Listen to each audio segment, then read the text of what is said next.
Welcome back to my channel TechGetter Official. In today's video, we're going to talk about how to fix the "you can't change your safe search setting right now" issue.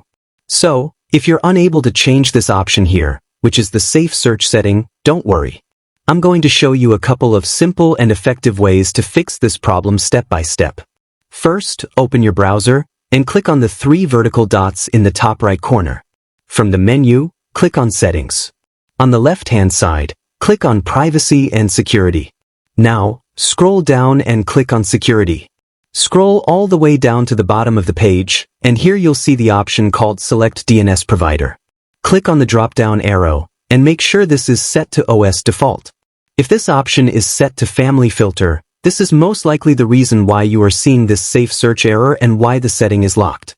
Once you change it to OS Default, close the Settings tab. Now, restart your Google Chrome browser completely. After restarting, go back and check if you are now able to change the safe search setting. If the issue is still not fixed, don't worry.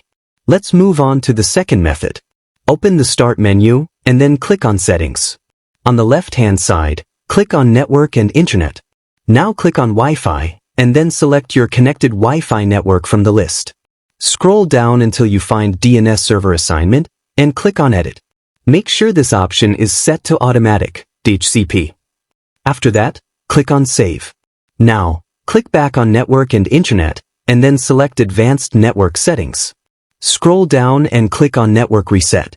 Here, click on Reset Now, and then click Yes to confirm. Once the reset process is complete, restart your computer. After your system restarts, open your browser again and check the safe search settings. In most cases, this will completely fix the issue. That's it.